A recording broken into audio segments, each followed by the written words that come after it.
Hello friends, मैं मोनिका, आपकी gardener दोस्त। आज आपसे बात करूंगी इस फर्न के बारे में। ये देखिए, इसके बारे में बात करूंगी आपसे। ये जो पौधा है ये गर्मियों में एकदम से सूख जाता है बिल्कुल, क्योंकि स्पेशली हमारे यहाँ राजस्थान में मौसम बिल्कुल ड्राई होता है। और इसको जो है वो पसंद है बिल्कुल मॉइस्चर अपने चारों तरफ। फर्न्स को मॉइस्चर पसंद होता है, क्योंकि ये नेचुरली जो है ना, जब ये जंगल में उगते हैं तो ये पौधों की, जो बड़े बड़े पेड़ों की जो पूरी एक छतरी सी बन जाती है, उसके नीचे उगते हैं ये। तो इनमें फिल्टर्ड लाइट आती है, मॉइस्चर रहता है सारा में नीचे, क्योंकि ऊपर पौधे होते हैं, बड़े बड़े पेड़ होते हैं। पेड़ों में क्या होता है, ट्रांसपिरेशन होता है। ट्रांसपिरेशन का मतलब होता है ऐसा प्रोसीजर जिसमें हर पौधे में ट्रांसपिरेशन होता है, जिसमें पत्तों के ऊपर जो छोटे छोटे छेद मिलते हैं, स्टोमेटा, जिनके थ्रू पत्ते ऑक्सीजन लेते हैं और कार्बन डाइऑक्साइड भी लेते हैं। कार्बन डाइऑक्साइड तो फोटोसिंथेसिस के लिए लेते हैं, और ऑक्सीजन जो है वो रेस्पिरेशन के लिए लेते हैं। और साथ में क्या करते हैं, ऑक्सीजन को छोड़ते भी हैं, है ना, क्योंकि कार्बन डाइऑक्साइड जब लेते हैं तो फोटोसिंथेसिस करते हैं, तो कार्बन डाइ ऑक्सीजन उसी पोर, एक ही पोर के थ्रू सारा काम करते हैं, तो उसको कहते हैं स्टोमेटा। तो इनमें जो स्टोमेटा छोटे छोटे छेद होते हैं, उन छेदों के जो कारण पौधों में से वाटर लॉस भी होता है। पौधों की, जैसे हमारी बॉडी में टेम्परेचर मेंटेन्ड होता है, तो इनका भी टेम्परेचर मेंटेन रखने के लिए इनको भी भगवान ने एक मैकेनिज़्म दिया है कि ये अपना टेम्परेचर जो है वो ट्रांसपिरेशन के थ्रू, मतलब ये वेपर के फॉर्म में इनकी पत्तियों में से सब पौधों की पानी निकलता है, वेपर निकलती है, और उसके चारों तरफ एक ठंडा सा वातावरण बना लेती है। तो ये नेचुरल प्रोसीजर होता है पौधों में।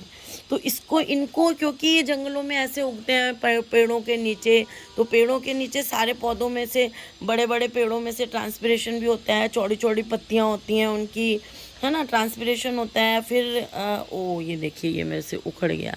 इसमें देखिए जड़ भी है, देखिए छोटा सा, आपको दिख रहा हो तो छोटा सा फर्न का पौधा। इसको मैं यहाँ यूं ही लगा देती हूँ, है ना। तो इनको क्या होता है, गर्मियों में जब अप्रोप्रिएट, गर्मी में क्या होता है, जब इसको अप्रोप्रिएट नहीं मिलता है सारा टेम्परेचर, और एयर भी ड्राई हो जाती है जब गर्मियों के दिनों में, तो क्या होता है, इनमें इसकी पत्तियां सूख जाती हैं। और कई बार तो हमें ऐसा लगता है कि हमारा पौधा जो है वो बिल्कुल मर गया है।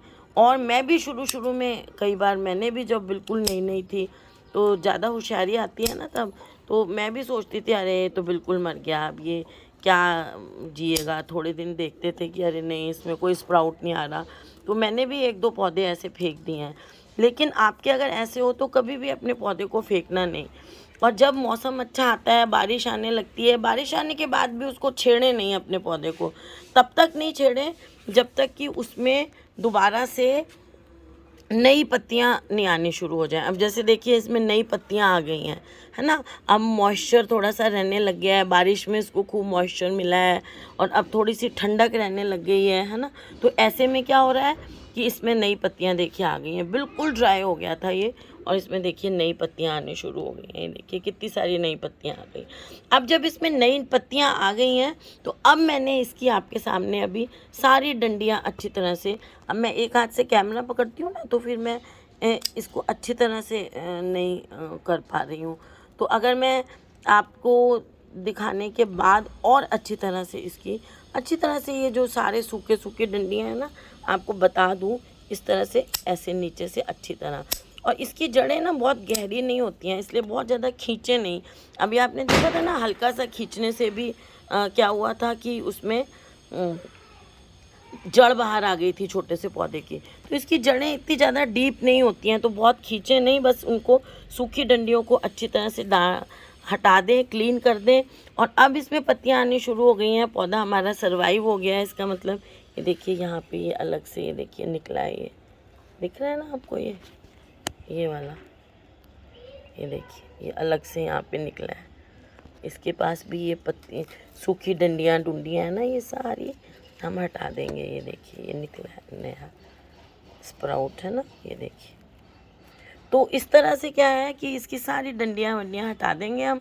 फिर अब हम इसको अच्छी तरह से खाद देंगे, वर्मी कंपोस्ट या गोबर का खाद। जैसे मेरा ये 9 इंच का गमला है तो इसमें मैं अच्छी सी दे दूँगी 1 कटोरी, इतनी बड़ी कटोरी भर के एक इसमें खाद दे दूँगी साइड में, रिम के साइड साइड। क्योंकि जो हमारे पौधे की जड़ें हैं वो रिम के साइड साइड होती हैं। कभी कोई आपका गमला टूटता है तो मैं आपको दिखाती हूँ एक। ये देखिए ये मेरा जो गमला है ना, ये बंदरों ने तोड़ दिया। लंगूर आए थे तो लंगूरों ने तोड़ दिया। तो ये अब लगाना है, मुझे रिपोर्ट करना है। तो ये देखिए स्नो बुश का, और इसकी सारी पत्तियां खा गए। ये आपको ये देखिए ये डंडियां दिख रही हैं खाली एकदम, ये पत्ती नोच नोच के खा गए सारी लंगूर। मैं वीडियो बनाने वाली थी पर मेरे को टाइम नहीं मिला। और ये देखिए आपको दिख रहा है ये जड़ें, ये देखिए गमले की रिम के साइड साइड में, ये देखिए ये जड़ें हैं, ये देखिए दिख रही हैं ये जड़ें। तो पौधे की जो जड़ें हैं वो हमेशा बाहर की तरफ होती हैं गमले के रिम के साथ साथ। ये देखिए है ना, ये दिख रही है आपको ये सारी जो मैं दिखा रही हूँ। और अगर मैं यहाँ अंदर देखूँगी ना तो अंदर कोई जड़ नहीं है, अंदर नहीं होगी जड़। ये देखिए अंदर नहीं होंगी जड़ें। ये देखिए ये गड्ढा दिखा रही हूँ आप, ये सारी जड़ें यही हैं। ये देखिए बाहर की तरफ। तो ये जो बाहर की तरफ जड़ें होती हैं इसीलिए हमें रिम के साइड में साथ साथ में खाद देनी चाहिए। तो एक तो इसको खाद दे दूंगी मैं अच्छी तरह से, है ना। और उसके बाद मैं इसमें NPK 19 का भी स्प्रे करूँगी। मैं सोचती हूँ 10 दिन में एक बार करके 2-3 बार NPK 19 का स्प्रे करूँ, ताकि ये जो अब पत्तियाँ निकल रही हैं इनकी निकलने की स्पीड बढ़े, इसको नाइट्रोजन मिले तो निकलने की स्पीड और बढ़ जाए और मेरा गमला जल्दी से जल्दी भर जाए। अब जो मौसम आ रहा है ना, इसमें इसको ठंडक मिलेगी, मॉइस्चर होगा, क्योंकि गर्म सर्दियों में क्या है ड्राइनेस नहीं होती है एटमॉस्फेयर में, तो उससे ये अच्छी तरह से उग जाएगा। तो आपका जब भी पौधा इस तरह से सूखे, जो फर्न के पौधे हैं, कोई भी फर्न हो आपके, तो फर्न के पौधे जब ये ऐसे हो जाते हैं तो इनको कभी भी फेंकना नहीं चाहिए। बिल्कुल ड्राई हो जाए ना आप तो भी नहीं फेंकें। इवन ये फॉक्सटेल फर्न है ना, ये एक्चुअल में फर्न नहीं है, इसको फॉक्सटेल फर्न यूँ ही कहते हैं। एक्चुअल में ये एस्पेरेगस वाली फैमिली का है। इसको भी अगर सूख जाता है तो मैं फेंकती नहीं हूँ। बिल्कुल ड्राई हो जाता है ना उसके बाद भी इसमें भी आ जाते हैं स्प्राउट्स। तो फर्न में तो ये टेंडेंसी होती है कि इसके अंडरग्राउंड जो राइजोम्स होते हैं उससे दोबारा से निकल आती हैं नई पत्तियाँ। और अगर आपको मैं देख सकूँ तो मुझे दिख नहीं रही हैं, इसकी जो पत्तियाँ होती हैं ना, ये पहले जो है ना राउंड राउंड नीचे से बहुत सुंदर सी निकलती हैं, गोल गोल सी। अभी दिख नहीं रही हैं, थोड़ी सी बहुत खूबसूरत लगती है जब इसकी लाइव यंग पत्ती निकल रही होती है ना। ये दिख रही है शायद थोड़ी थोड़ी मुड़ी हुई, लेकिन एग्जैक्ट नहीं है जैसा मैं कहती हूँ। मतलब जो एग्जैक्टली दिखाना चाहती हूँ वो चीज़ नहीं है ये, नहीं ये वो चीज़ नहीं है जो मैं आपको, शायद थोड़ी थोड़ी राउंड है लेकिन एग्जैक्टली वैसी नहीं है जो मैं आपको दिखाना चाहती हूँ। तो इस तरह से अगर आपकी फर्न ऐसा हो गया हो, सूख गया हो, तो देखिए मैं आपको दिखा रही हूँ कि सूखने के बाद दोबारा से ये हरा हो जाता है। और हरा होने के बाद अब बस हमें इसको खाद देनी है और NPK का छिड़काव करूँगी। और हाँ, एक थोड़ा सा फंगस का पाउडर दे दूँगी, डालूँगी इसमें, या तो साफ़ डाल दूँगी या फिर ट्राइकोडर्मा डाल दूँगी। तो दोनों में से कोई भी डाल सकते हैं आप। जैसे 9 इंच का गमला है तो 1 छोटा चम्मच डाल दें, और उसको भी हमें रिम के साथ साथ ऐसे डालना है, ऐसे डालना है, और थोड़ा सा पौधे के साथ यहाँ पे डाल देंगे। तो उससे क्या है कि ये पौधा जो है, अब आगे आगे सर्दी आ रही है तो ये ख़राब नहीं होगा, फंगस नहीं लगेगी इसमें। तो बस अभी आपका पौधा अगर ऐसा हो गया है तो फर्न के लिए आप इस तरह से उसको ट्रीटमेंट करें। कोई भी फर्न हो आपके पास उसके लिए आप इसी तरह का ट्रीटमेंट करें और आपके पौधे को दोबारा से सर्वाइव कर लेंगे। तो फ्रेंड्स, अगर आपको मेरा ये वीडियो अच्छा लगा हो तो इसे लाइक करिएगा, शेयर करिएगा और मेरे चैनल को सब्सक्राइब करिएगा। Okay friends, bye.